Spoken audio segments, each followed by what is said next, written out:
Assalamualaikum warahmatullahi wabarakatuh.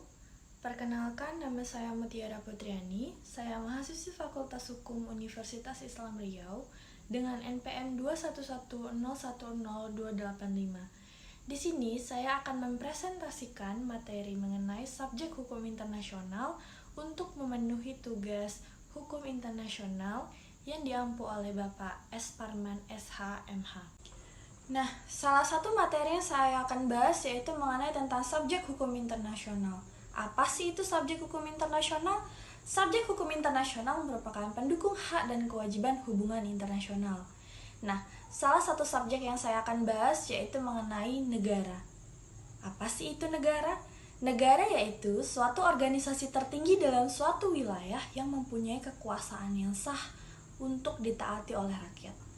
Nah, di dalam negara ini terdapat dua teori mengenai terjadinya suatu negara. Yang pertama yaitu terjadinya suatu negara secara primer, yaitu membahas tentang terjadinya suatu negara tidak dihubungkan dengan negara yang telah ada sebelumnya. Nah, di dalam terjadinya negara secara primer ini juga mengalami 4 fase. Yang pertama yaitu fase genocide. Fase ini merupakan pengelompokan dari orang-orang yang menggabungkan dirinya untuk kepentingan bersama didasarkan pada persamaan. Nah, yang kedua yaitu fase rage. Pada fase ini, sekelompok orang tersebut telah sadar hak milik atas tanah sehingga muncul tuan yang berkuasa atas tanah dan penyewa tanah. Nah, kemudian yang ketiga ada fase stage, yang dimana masyarakat telah sadar dari tidak bernegara menjadi bernegara dan telah sadar bahwa mereka berada pada satu kelompok. Nah, yang keempat yaitu fase demokratis neti. Pada fase ini terbentuk berdasarkan kesadaran demokrasi nasional, yaitu kesadaran kedaulatan berada di tangan rakyat. Nah, yang kedua yaitu terjadinya negara secara sekunder, yang berarti terjadinya negara dapat dihubungkan dengan negara-negara yang telah ada sebelumnya. Jadi teori ini membahas tentang pengakuan. Nah, pengakuan yang pertama yaitu pengakuan de facto. Pengakuan de facto ini adalah pengakuan sementara terhadap munculnya negara baru. Karena kenyataannya negara baru itu memang ada, tetapi apakah prosedurnya sudah melalui hukum atau belum? Hal ini masih dalam penelitian. Sehingga pengakuan masih bersifat sementara.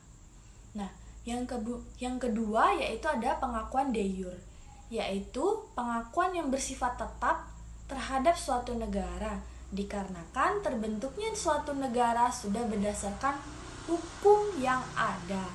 Kemudian yang ketiga yaitu ada pengakuan atas pemerintahan de facto, yang dimana pengakuan ini hanya terhadap pemerintahan suatu negaranya saja. Jadi yang diakui itu hanya pemerintahannya saja, sedangkan wilayahnya itu tidak diakui gitu. Nah, kemudian saya di sini juga akan membahas tentang unsur-unsur negara. Apa sih saja sih unsur-unsur negara tersebut? Yang pertama yaitu harus ada rakyat yang tetap. Rakyat di sini maksudnya adalah rakyat adalah sekumpulan manusia yang hidup bersama di suatu tempat tertentu sehingga merupakan kesatuan masyarakat yang diatur oleh tata tertib hukum nasional. Pada umumnya, ada 3 cara penetapan kewarganegaraan sesuai hukum nasional, yaitu yang pertama ada namanya yaitu jus sanguinis, yaitu cara penetapan kewarganegaraan melalui keturunan atau ditentukan kewarganegaraan orang tua mereka masing-masing. Yang kedua yaitu ada namanya jus soli, yaitu kewarganegaraan yang ditentukan oleh tempat kelahirannya. Nah, kemudian yang ketiga yaitu ada naturalisasi, yaitu suatu negara memberikan suatu kemungkinan terhadap warga negara asing untuk memperoleh kewarganegaraan tertentu yang telah memenuhi syarat. Contohnya seperti telah mendiami negara tersebut sudah lama ataupun melalui perkawinan. Nah, unsur negara yang kedua yaitu wilayah yang tertentu. Adanya suatu wilayah tertentu mutlak bagi pembentukan suatu negara. Tidak mungkin suatu negara itu terbentuk tanpa wilayah, karena Wilayah itu tempat untuk bermukim penduduk tersebut dan untuk mewujudkan kedaulatan penduduk. Nah, unsur negara yang ketiga yaitu pemerintahan. Nah, pemerintahan ini apa sih? Pemerintahan adalah seseorang atau beberapa orang yang mewakili rakyat dan memerintah menurut hukum negaranya. Unsur ini harus ada minimal pada waktu atau negara yang bersangkutan telah menyatakan kemerdekaannya. Nah, unsur negara yang keempat yaitu kemampuan mengadakan hubungan dengan negara lain. Nah, kecakapan negara dalam melakukan hubungan internasional adalah suatu keharusan bagi suatu negara untuk memperoleh keanggotaan masyarakat internasional sebagai subjek hukum internasional. Hal inilah yang membedakan negara berdaulat dengan negara bagian atau negara protektorat yang hanya mampu mengurus masalah dalam negerinya tetapi tidak diakui oleh negara lain sebagai subjek hukum internasional sepenuhnya mandiri. Sesuai konsep hukum internasional, kedaulatan memiliki 3 aspek, yaitu yang pertama aspek eksternal kedaulatan, yaitu hak bagi setiap negara untuk secara bebas menentukan hubungannya dengan berbagai negara atau kelompok tanpa kekangan, tekanan, ataupun pengawasan dari negara lain. Nah, yang kedua yaitu ada aspek intern kedaulatan, yaitu hak dan wewenang eksklusif suatu negara untuk membentuk lembaga-lembaganya, cara kerja lembaganya, dan hak untuk membuat undang-undang yang diinginkannya, serta tindakan untuk memenuhinya. Nah, kemudian yaitu aspek teritorial, berarti kekuasaan penuh dan eksklusif yang dimiliki oleh negara atas individu atau benda-benda yang ada di wilayah tersebut. Nah, kemudian di sini saya juga akan membahas selanjutnya yaitu mengenai kedudukan negara sebagai subjek hukum internasional. Nah, negara merupakan subjek utama hukum internasional.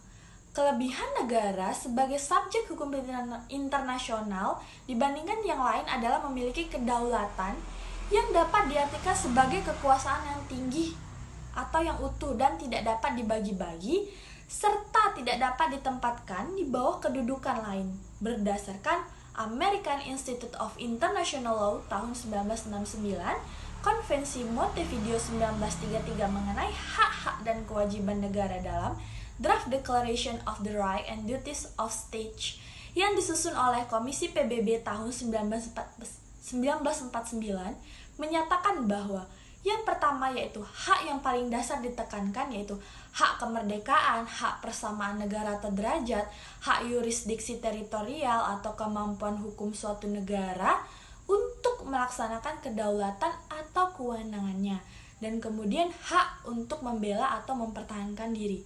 Nah, yang kedua yaitu ada kewajiban dasar yang wajib ditekankan, yaitu kewajiban tidak mengambil jalan kekerasan atau perang, kewajiban melaksanakan traktat dengan itikat baik, dan kewajiban tidak mencela lain.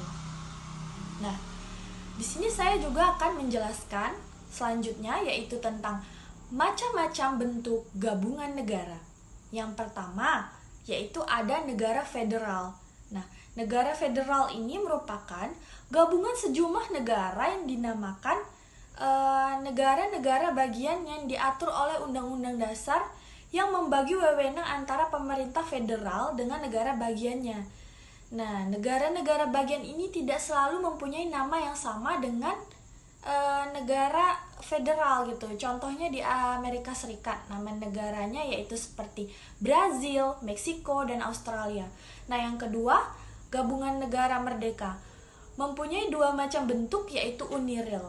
Nah, UNIRIL itu yaitu penggabungan 2 negara atau lebih melalui suatu perjanjian internasional dan berada di bawah kepala negara yang sama dan melakukan kegiatan internasional sebagai suatu kesatuan.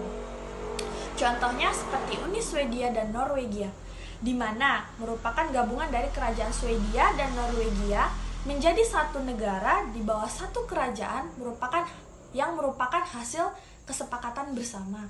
Kemudian yang kedua, bentuk gabungan negara yang kedua yaitu unipersonil, yaitu terbentuk bila dua negara berdaulat menggabungkan diri menjadi karena mempunyai raja yang sama. Contohnya seperti Inggris dan Skotlandia. Mereka sempat bergabung menjadi negara uni karena memiliki sistem parlemen yang sama dan dipimpin oleh kepala negara yang sama.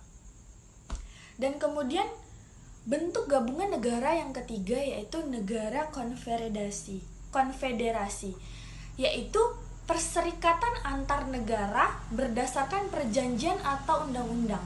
Misalnya menyangkut kebijakan bersama mengenai gabungan negara yang berdaulat gitu. Contohnya seperti Amerika. Sekian presentasi yang dapat saya sampaikan. Kurang dan lebih mohon maaf. Wassalamualaikum warahmatullahi wabarakatuh.